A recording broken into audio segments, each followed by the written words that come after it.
ఎక్కడో CM CBN గారి కళ్ళు తెరుచుకుంటున్నాయా? ఆయన కాళ్ళు నేలకి తగులుతా భూమి మీదకి వస్తున్నారా? ఫైనల్ గా రియాలిటీలోకి దిగుతున్నారా సిబిఎన్ గారు? ఈ క్వశ్చన్స్ అని నాకు ఎందుకు వస్తున్నాయి తెలుసా? పబ్లిక్ కి మనం నచ్చట్లేదు అని స్వయంగా సిబిఎన్ గారే ఆయన నోట్తోనే ఆయన వంట కొన్ని కామెంట్స్ చేశారు. అవేంటో చూద్దాం. ఎందుకు ఈ మాటలు అన్నారు ఆయన? నిజంగా అవి రియలైజేషన్ లోంచి వచ్చిన మాటలా, లేదా ఎస్కేప్ కొట్టడానికి రంగం సిద్ధం చేయడంలో ఈ స్టేట్మెంట్స్ ని విత్తనాల్లా వాడారా? డీటెయిల్ గా ఎవిడెన్సెస్ తో డిస్కస్ చేద్దాం. దాని తర్వాత మెస్సీని ఇండియా మొత్తం తిప్పారు కదా, కోల్కతా, ఢిల్లీ, హైదరాబాద్, ముంబై. కానీ ఇంత పెద్ద విజనరీ ఉన్న ఆంధ్రప్రదేశ్ లో ఫ్యూచరిస్టిక్ క్యాపిటల్ అయిన అమరావతికి గానీ ఆర్ అట్లీస్ట్ మన వైజాగ్ కి గానీ మెస్సీని సిబిఎన్ గారు ఎందుకు తీసుకురాలేకపోయారు? నేనైతే షాక్ అయ్యా. And we all know for fact that పబ్లిసిటీకి స్పేస్ కూడా లేని చోట స్పేస్ క్రియేట్ చేసుకునే కేపబిలిటీస్, ఆ సామర్థ్యం సిబిఎన్ గారికి ఉంది. అది నేను మంచా చెడా నేను ఇప్పుడు మాట్లాడలేదు. It has its benefits to.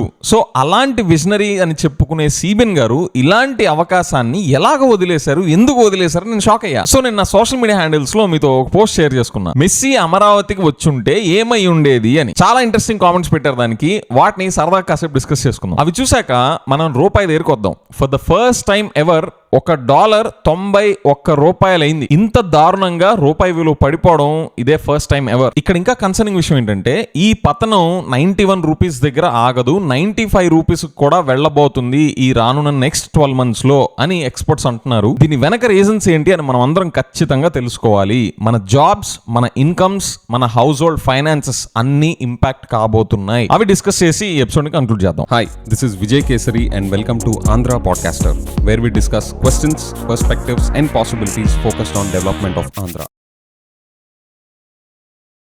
Alright, నిన్న 5th కలెక్టర్స్ కాన్ఫరెన్స్ లో మన సీఎం సిబిఎన్ గారు ఇప్పటిదాకా ఎప్పుడు లేనట్టుగా బాధ వ్యక్తం చేశారు. బాధపడుతున్నారు, ఆర్ అట్లీస్ట్ బాధపడుతున్నారు అని మనం అనుకునేలాగా చేస్తున్నారు. ఇంతకీ ఎందుకు బాధపడుతున్నారంట? ఒకసారి వీడియో చూడండి. నేను ఈ మాట వాడుతున్నాను మీ అందరితో. మీరు బాగా చేశారని మీరు అనుకుంటున్నారు, ఎండ్ అవుట్కమ్ రావడం లేదు. మీరు బాగా చేశామని అనుకుంటున్నాం, నేను కూడా, కానీ ప్రజలు మెచ్చడం లేదు. ఏ స్టేక్ హోల్డర్స్ కోసం పనిచేశామో వాళ్ళు మెచ్చకపోతే దెర్ ఇస్ సంథింగ్. ఆయన చాలా ఇంపార్టెంట్ స్టేట్మెంట్స్ చేశారు. ఇన్ఫాక్ట్ ఈ 1.5 years ఆయన అడ్మినిస్ట్రేషన్ ఎంత దారుణంగా ఉందో ఆయన నోటితో ఆయన చెప్పారు. కలెక్టర్స్ ని అడ్రస్ చేస్తా, మీరు బాగా చేశారు అని మీరు అనుకుంటున్నారు, ఎండ్ అవుట్కమ్ రావడం లేదు. మీరు బాగా చేశారు అని అనుకుంటున్నాం, నేను కూడా, ఆయన కూడా, సిబిఎన్ గారు, కలెక్టర్స్ బాగా పనిచేశారు అని అనుకుంటున్నారు. కానీ ప్రజలకి నచ్చటం లేదు. ఎవరి కోసమైతే పని చేస్తున్నామో వాళ్ళకే నచ్చటం లేదంటే దేర్ ఈజ్ సంథింగ్ అని అంటున్నారు. ఇది విన్న వాళ్ళందరికీ, ఇది చూసిన వాళ్ళందరికీ నాదొక చిన్న క్వశ్చన్. ఇది మీరు నమ్ముతున్నారా?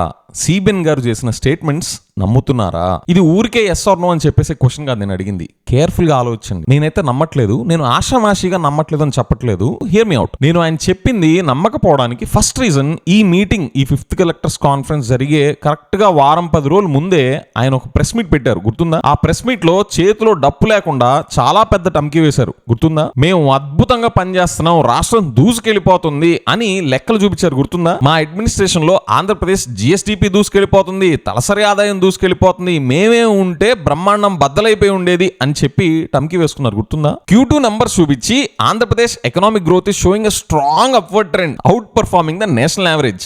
AP GVA growth rate accelerated, ఏంటి accelerated from 10.26% in second quarter of 2024-25 to 11.30% in second quarter. AP GSDP growth rate rose from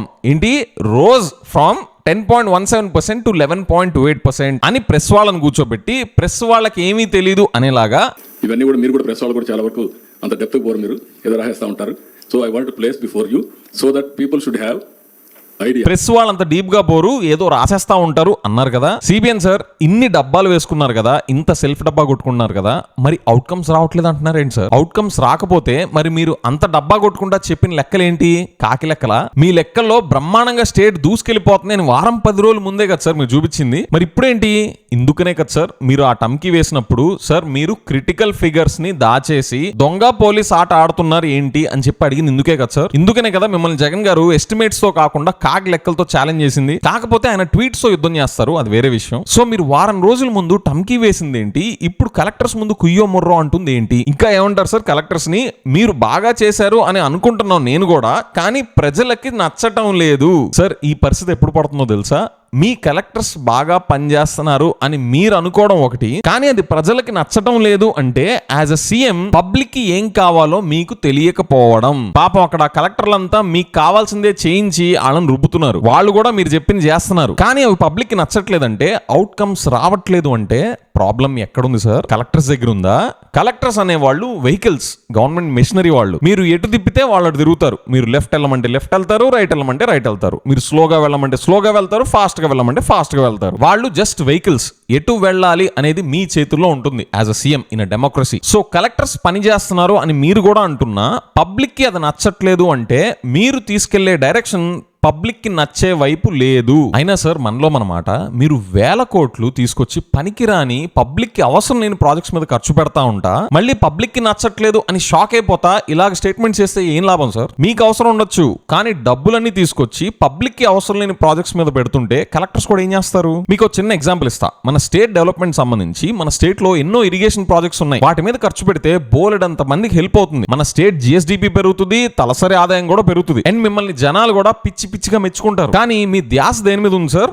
Amaravati to Hyderabad straight road కోసం 25,000 కోట్లు సెంట్రల్ గవర్నమెంట్ నుండి ఫండ్సా? అసలు ఏమైనా అందులో సెన్స్ ఉందా సార్? ఇప్పుడున్నది పనికిరాదా? ఇప్పుడున్న విజయవాడ టు హైదరాబాద్ ఏం చేసుకుందాం? స్విమ్మింగ్ పూల్ చేసేద్దాం. దాన్ని కూడా ఆలోచించండి ఒకసారి. ప్రపంచంలోనే అతిపెద్ద స్విమ్మింగ్ పూల్ కింద మనం దాన్ని తయారు చేయొచ్చు, గిన్నిస్ వరల్డ్ రికార్డ్ కూడా తెచ్చుకోవచ్చు సార్. ఏమైనా సెన్స్ ఉందా సార్? విజయవాడ టు హైదరాబాద్ బంగారం లాంటి రోడ్డు ఆల్రెడీ ఉంటే దాన్ని ఇంకా ఎక్స్పాండ్ చేసుకొని 6 లేన్ రోడ్ కిందో 8 లేన్ రోడ్ కిందో ఎక్స్పాండ్ చేసుకొని దాన్ని డెవలప్ చేసుకోవాల్సింది పోయి అమరావతి టు హైదరాబాద్ మళ్ళీ కొత్త రోడ్డా 25,000 కోట్ల దానికి. ఎవరికి సార్ దీని వల్ల ఉపయోగం? చేసేమో ఇలాంటి నాన్ సెన్సికల్ థింగ్స్ చేస్తా ప్రజలకి నచ్చట్లేదు, అవుట్కమ్స్ రావట్లేదు అంటారా? యోగా డే అని ఎన్ని కోట్లు ఖర్చు పెట్టారు సార్? కానీ దానికి అక్కడ ఉన్న ట్రైబల్ చిల్డ్రన్ తీసుకొచ్చి ఎలా ట్రీట్ చేశారు వాళ్ళని?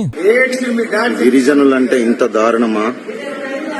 గిన్నిస్ రికార్డు కోసం గిరిజనులకి ఇన్ని వేదనలు చేయాలా?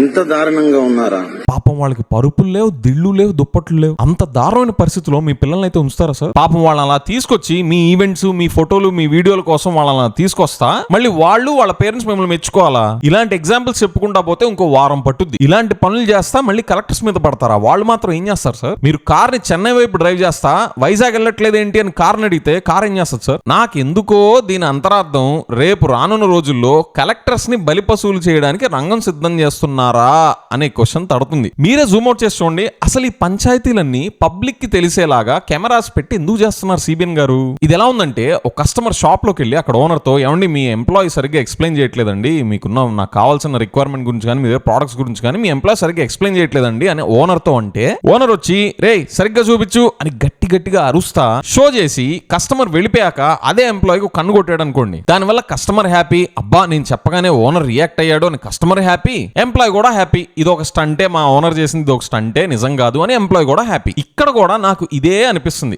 ప్రజలకి నచ్చట్లేదు, పబ్లిక్ కి నచ్చట్లేదు అంటే కలెక్టర్స్ ని ఏదో అంటున్నట్టు కలర్ ఇచ్చేసి మళ్ళీ ఎవరి పని వాళ్ళు చేసుకుంటూ వెళ్ళిపోయారు అనుకోండి, పబ్లిక్ హ్యాపీ, అబ్బా సిబిఎన్ గారు రియాక్ట్ అయ్యారా కలెక్టర్స్ మీద అని చెప్పి పబ్లిక్ హ్యాపీ. కలెక్టర్స్ ఏమో శతకోటి స్టంట్స్ లో ఇది ఇంకో స్టంట్, ఇది ఎప్పుడు ఉండే సోదే, దట్స్ మై రీడింగ్. ఓకే, మళ్ళీ ఎవరి పని వాళ్ళు చేసుకుంటా ఒక షో రన్ చేస్తున్నట్లేదు. లేదంటే ఒక ఏబుల్ లీడర్ ఎప్పుడు కస్టమర్ ముందు షో చేయరు. కస్టమర్ కంప్లైంట్ చేస్తే, ఎంప్లాయీ ఇష్యూ ఉంటే ఇంటర్నల్ గా డిస్కస్ చేసుకుంటారు. అక్కడ రెస్పాన్సిబుల్ వేలో కస్టమర్ కి సర్వీస్ ఇచ్చి పంపించేస్తారు. ఎంప్లాయీ స్కిల్ ఇష్యూ అయితే పక్కకి తీసుకెళ్లి వాళ్ళని ట్రైన్ చేస్తారు. అలా కాకుండా కస్టమర్స్ ముందు షో చేస్తున్నారంటే ఓనర్ పని షో చేయడం తప్ప బిజినెస్ చేయడం కాదు అని అర్థం. అవునా కదా చెప్పండి? నాకు కూడా సిబిఎన్ గారిని ఇక్కడ చూస్తుంటే ఇదే అనిపిస్తుంది. లేదంటే అసలు కలెక్టర్స్ అందరికి పబ్లిక్ మీరు చేసేది నచ్చట్లేదు అని చెప్పి మన ముందు పంచాయతీ పెట్టడం ఏంటి? సీఎం గా అది మీ హెడేక్, సీఎం గా it's your problem to solve. అందుకనే కదా సార్ మిమ్మల్ని గెలిపించి సీఎం చైర్ లో కూర్చోబెట్టింది. సైలెంట్ గా ఇచ్చిన పని చేసి రిజల్ట్ తో పబ్లిక్ కనిపించాలి. అంతేగాని ఈ షో బిజినెస్ ఏంటి సార్ సిబిఎన్ గారు? అవుట్కమ్స్ రావట్లేదు అంటే కలెక్టర్స్ కి ట్రైనింగ్ ఇవ్వాలా, లేదా కెమెరాస్ పెట్టి పబ్లిక్ ముందు షో చేయాలా? దేని వల్ల పని జరుగుద్ది? ఇందుకనే సార్ అవుట్కమ్స్ రావట్లేదు. ఇందుకనే you have been the worst performer in Andhra Pradesh history. Data never lies. You are not solution oriented, you are media oriented. మీకు జనాల సమస్యలు వాటి సొల్యూషన్స్ మీద కన్నా మీడియా మీదే ఫోకస్ ఎక్కువ. ఏం పని చేస్తే పబ్లిక్ మెచ్చుకుంటారు కాదు, మీడియాలో ఏం మాట్లాడితే మనం బాగా ఫోకస్ అవుతాం అనే దాని మీదే మీరు ధ్యాస పెడతారు. కాబట్టి మీకు అవుట్కమ్స్ రావట్లేదు. మీరు మీ టీం అంతా జస్ట్ హెడ్లైన్ హంటర్స్, మ్యాటర్ ఏమీ లేదు. That's the root cause of this problem sir. అసలు ఇంత అధ్వానంగా అడ్మినిస్ట్రేషన్ ఉంటే పవన్ కళ్యాణ్ గారు ఏం చేస్తున్నట్టు? అసలు నెక్స్ట్ టైం మనకి 21 సీట్స్ కాదు కదా, 2 సీట్స్ కూడా ఎక్కువే. Zero contribution administration. జనాలు గట్టిగా క్వశ్చన్ చేస్తే దిష్టి తగులుతుంది అని సమాధానం చెప్పుకుంటూ తిరుగుతున్నారు. ఆయన కాన్వాయ్లో తిరిగి కార్స్ డీజిల్ ఖర్చులు కూడా దండగే.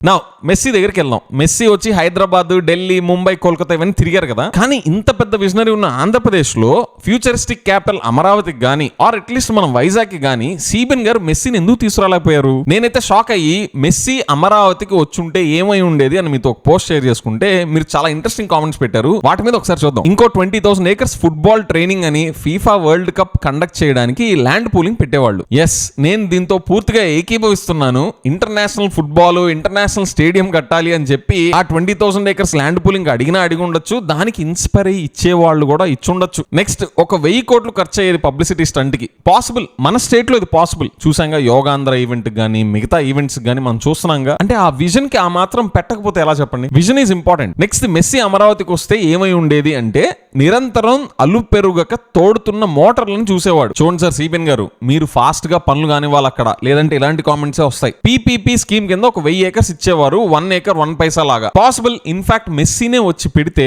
ఇచ్చినా తప్పు లేదు. మరి 1,000 ఎకరాలు కాదు కానీ ఒక 20 acres లో ప్లాన్ చేయొచ్చు. షిప్ లో వెళ్ళేవాడు రిటర్న్ ఎందుకు? ఇంటర్నేషనల్ ఎయిర్పోర్ట్ ఉంది కదా. నెక్స్ట్, గ్రాఫిక్ లో ఫుట్బాల్ స్టేడియం వచ్చేది. అదంతా జస్ట్ 2 minutes పని. ఈసారి అయితే ఏదో మూవీ డైరెక్టర్ తో కూడా పని లేదు. గ్రాక్ లోనో చాట్ జీపీటీలోనో ఒక ప్రాంప్ట్ పడేస్తే సెకండ్ లో తీసి పెట్టేస్తాయి అవి. వచ్చే ప్రపంచ కప్ ఇక్కడ జరుగుతుందని చెప్పేవాళ్ళు. పాసిబుల్. ఫుట్బాల్ ఆటలో మెలకువలు నేర్చుకుని వెళ్ళేవాడు. మరి లేకపోతే ఊరికే పంపిస్తారా? ఎవరి దగ్గరికి వచ్చేది? నెక్స్ట్, ఏముంది, మెస్సన్న ఖాతాలో ఇంకో 1,000 కోట్లు కైంకర్యం.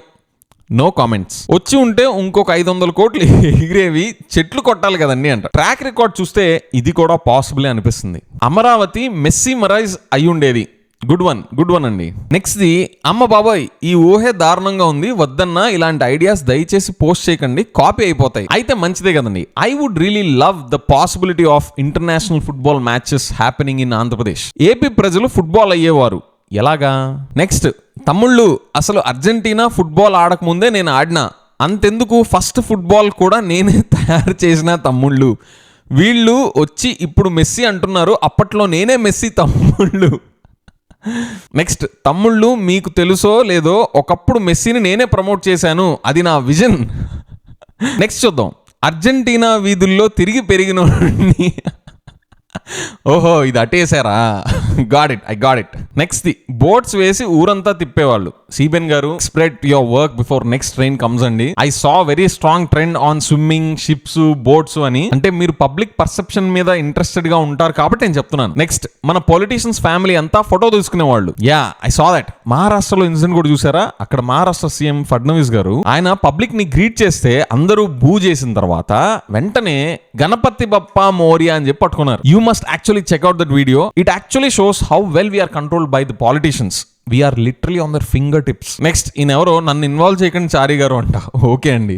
సిబిఎన్ గారు, ఇక్కడ ఒక డిస్క్లైమర్ అండి. ఈ కామెంట్స్ పెట్టిన వాళ్ళందరూ పొలిటికల్ బయాసెస్ లేకుండా పెట్టారు అని నేను చెప్పలేను. మనంతా హ్యూమన్స్ కదండి, ఎవరు బయాసెస్ వాళ్ళకు ఉంటాయి. I just shared few comments from what ever I receive. తగినంత ఉప్పుతో ఈ కామెంట్స్ ని కన్సిడర్ చేయండి please.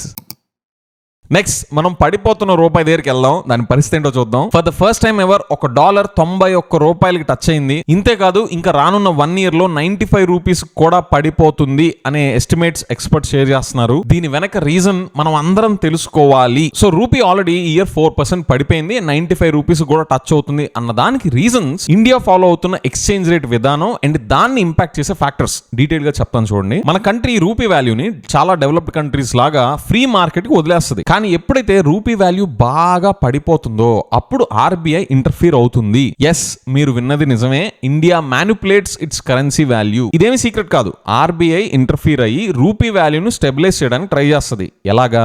By selling out dollars. మార్కెట్లోకి డాలర్స్ ని పంప్ చేస్తే డాలర్ సప్లై పెరిగి రూపీ వాల్యూ స్టెబిలైజ్ అవుతుందని డాలర్స్ ని అమ్ముతుంది ఆర్బీఐ. కానీ ఈసారి ఆర్బీఐ మార్కెట్ లోకి డాలర్స్ ని అమ్మే పొజిషన్ లో లేదు. ఎందుకు? ఒక రీజన్, ఏఐ బూమ్ వల్ల ఫారెన్ ఇన్వెస్టర్స్ అంతా వాళ్ళ డాలర్ మనీనంతా యుఎస్ మార్కెట్స్ కి మూవ్ చేస్తున్నారు. Around $17 billion of foreign investors money left India this year. దానివల్ల మన ఇండియన్ మార్కెట్ లో డాలర్స్ సప్లై తగ్గిపోయింది. సెకండ్ రీజన్, యుఎస్ టారిఫ్స్ వల్ల ఇండియా ఎక్స్పోర్ట్ ఎక్స్పోర్ట్స్ తగ్గిపోతున్నాయి. దానివల్ల ఫారెక్స్ ఇండియాలోకి రావడం తగ్గిపోతుంది. అండ్ వీటన్నిటికి తోడు మనం యాజ్ యూజువల్ గా ఆయిల్ మీద, గోల్డ్ మీద, వాటిని ఇంపోర్ట్స్ చేసుకోవడం మీద లాస్ట్ ఇయర్ కన్నా ఈసారి ఇంకా ఎక్కువ ఖర్చు పెడుతున్నాం. కాబట్టి దానివల్ల కూడా మన దగ్గర ఆల్రెడీ ఉన్న డాలర్స్ ఇంకా ఫాస్ట్ గా అయిపోతున్నాయి. ఇలాంటి సిచ్యువేషన్ వల్ల ఎప్పట్లాగే ఆర్బీఐ మన కరెన్సీ వాల్యూని స్టెబిలైజ్ చేయడానికి మన దగ్గర ఉన్న డాలర్స్ ని మార్కెట్ కి అమ్మే పొజిషన్ లో ఇప్పుడు మనం లేము. చూడండి మార్కెట్ హెడ్ విండ్స్ ఎట్లా ఉన్నాయి చూడండి. ఏఐ బూమ్ ఒకటి ఫారెన్ మనీని యుఎస్ వైపు తీసుకెళ్లిపోతుంటే ఇండియన్ ఎక్స్పోర్ట్స్ కూడా తగ్గిపోతున్నాయి. దానివల్ల ఫారెక్స్ తగ్గిపోతుంది. దానికి తోడు మన hunger for gold and oil imports is continuously growing. And దీనికి తోడు ఇమాజిన్ ఏఐ వల్ల మన ఇండియాలో జాబ్స్ ఇంకా తగ్గిపోతుంటే ఇండియన్ ఐటీ కంపెనీస్కి వచ్చే ప్రాజెక్ట్స్, దానివల్ల మనకు వచ్చే ఫారెక్స్ అంతా కూడా ఏఐ వల్ల తగ్గిపోతుంటే ఈ రూపీ వాల్యూ ఇంకా ఎంత వరకు తగ్గిపోవచ్చో మీరు ఎస్టిమేట్ చేయగలరా? ఇక్కడ ఒక కీ టేక్అవే ఏంటంటే ఆర్బీఐ ఎప్పట్లాగే అదొచ్చి స్టెబిలైజ్ చేసే పొజిషన్ లో లేదు అంటే మ్యాక్రో హెడ్విండ్స్, గ్లోబల్ గా మ్యాక్రో హెడ్విండ్స్ ఎంత స్ట్రాంగ్ గా ఉన్నాయో ఒకసారి మనం గమనించాలి. దీనివల్ల జాబ్స్ మీద ఇంపాక్ట్ కానీ, మన ఫైనాన్సెస్ మీద ఇంపాక్ట్ కానీ, మన ఆంధ్ర లెవెల్లో ఎంత ఉండబోతున్నాయి ఇంకా రానున్న రోజుల్లో అనడానికి మన కరెన్సీ వాల్యూ అనేది one of the key indicators గా కాబోతుంది. So better watch out what's gonna happen in the next 12 months very carefully. 2026 is going to be a very critical year. And YouTube లో Andhra podcaster channel memberships join అయిన ప్రతి ఒక్కరికి my heartful thanks. With that I will see in the next episode. By.